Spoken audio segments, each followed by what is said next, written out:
नमस्कार, स्वागत है आपका हमारे चैनल में। मैं रानी गुप्ता आपके साथ। बड़ी खबर सामने आ रही है। आपको बता दें कि अब यूसीसी कानून को लेकर के आपके नेता अमानतुल्लाह खान भी विरोध पर उतर आए हैं। उन्होंने सीधे तौर पर ट्वीट कर कहा कि इस कानून को खारिज कर देना चाहिए क्योंकि ये अल्पसंख्यकों के अधिकार को सीमित कर देता है, जिसके बाद लोगों ने भी उनको लताड़ लगानी शुरू कर दी।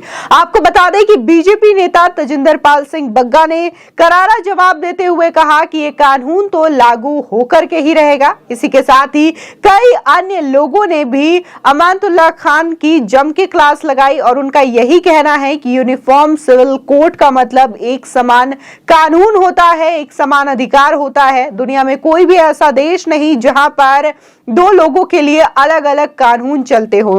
हर जगह पर एक संविधान होता है और वहां के लोग उसी संविधान के अकॉर्डिंग चलते हैं। और बात अगर यूसीसी की जा रही है तो यूसीसी भी इसी बेसिस पे किया जा रहा है बात कि हिंदुस्तान में भी दो लोगों के लिए एक ही कानून हो, दो धर्मों के लिए एक कानून हो और सभी को एक अधिकार मिले। आपको बता दें कि यूनिफॉर्म सिविल कोड यानी कि समान नागरिक संहिता को लेकर देश में बहस लगातार तेज हो गई है। कई राज्य सरकारों ने अपने अपने यहां इसको लेकर कमेटी बनाई या बनाने की तैयारी में है, तो वहीं दूसरी ओर इसे राष्ट्रीय स्तर पर लागू करने की भी मांग तेज हो गई है। यूसीसी यानी सभी धर्म के लोगों के लिए एक जैसा कानून, शादी ब्याह तलाक से लेकर के संपत्ति बंटवारे तक एक जैसे नियम। बहरहाल संसद के ऊपरी सदन राज्यसभा में शुक्रवार को इसी से जुड़ा प्राइवेट मेंबर बिल पेश किया गया। बीजेपी के सांसद किरोड़ी लाल मीणा ने इस बिल को कुछ संशोधनों के साथ पेश किया था। हालांकि विपक्षी दलों ने इस बिल का खूब विरोध करते हुए हंगामा भी किया और इसे वापस लेने की मांग भी की।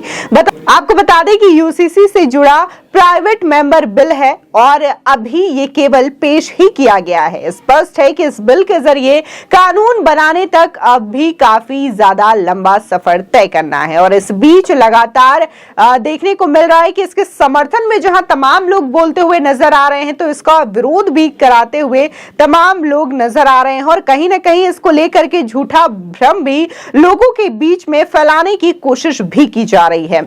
आपको बता दें कि आपके नेता अमानतुल्लाह खान ने ट्वीट कर लिखा, यूनिफॉर्म सिविल कोड यानी कि यूसीसी लाकर भाजपा देश के अल्पसंख्यकों को प्राप्त अधिकारों को छीनना चाहती है। प्राइवेट मेंबर बिल के जरिए राज्यसभा में इस बिल को पेश कर बीजेपी सिर्फ ध्रुवीकरण की राजनीति कर रही है।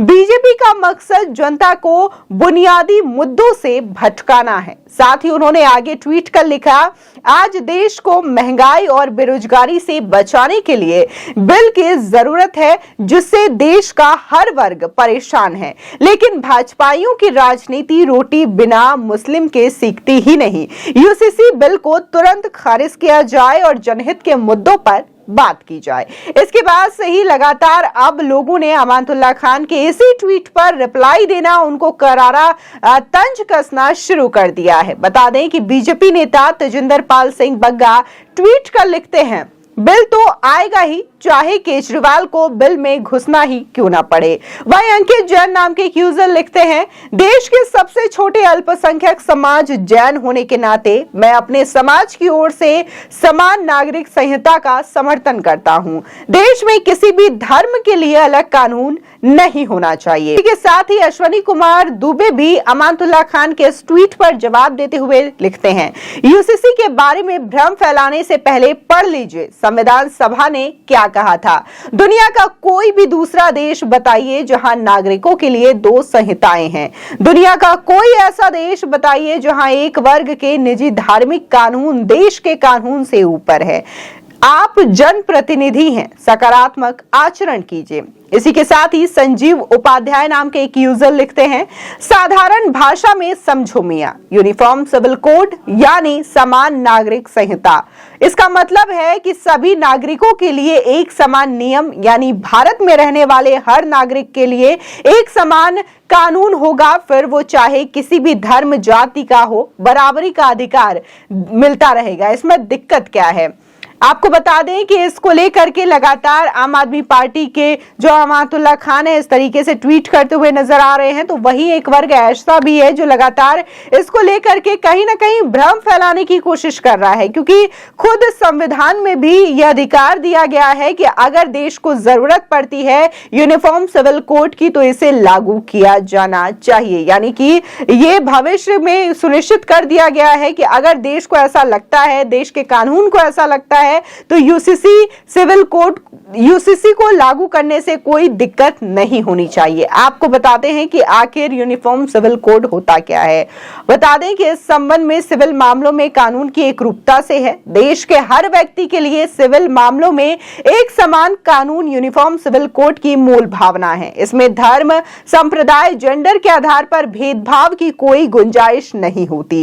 इस कोड के तहत देश के सभी नागरिकों पर विवाद, तलाक, उत्तराधिकारी, पैतृक संपत्तियों में हिस्सा, गोद लेने जैसे मसलों के लिए एक ही कानून होते हैं। इसके लिए कोई अलग अलग कानून किसी के लिए नहीं बनाए जाते हैं। आपको बता दें कि समान नागरिक संहिता होने पर धर्म के आधार पर कोई छूट नहीं मिलती।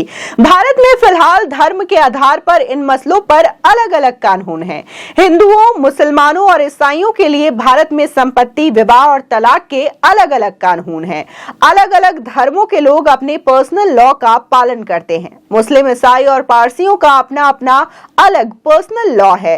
हिंदू सिविल लॉ के तहत हिंदू, सिख, जैन और बौद्ध आते हैं। यूनिफॉर्म सिविल कोड के पक्ष में तमाम ऐसे तर्क हैं जो कि संविधान को देख करके सही ठहराए जा रहे हैं और संविधान के आर्टिकल में इस बात का भी उल्लेख है कि भविष्य में यूसीसी की जरूरत पड़े तो इसे लागू भी किया जा सकता है। लेकिन कुछ ऐसे जो लोग हैं जो कि लगातार भारत विरोधी गतिविधियों में शामिल रहते हैं या तो भारत के विकास में जो चीजें आती है उसको लेकर के गलत राजनीति करते हुए नजर आते हैं। आपको बता दें कि जब एनआरसी का मुद्दा उठा था, सीए का मुद्दा उठा था, तब भी बिना संविधान पढ़े, बिना ड्राफ्ट देखे इस तरीके की बातें कहीं ना कहीं लोगों में फैलाने की कोशिश की गई थी और इसको लेकर के भारी आंदोलन भी देखने को मिला था। और जब इसकी हकीकत पूछी गई, जो लोग इसका समर्थन कर रहे थे उसके बारे में जब यह पूछा जाता है कि क्या आप एनआरसी के बारे में जानते हैं, क्या आप सीए के बारे में जानते हैं, तब उनके पास इसको लेकर के कोई जवाब नहीं होता। बस उनके पास एक ही जवाब होता है कि हम इस चीज को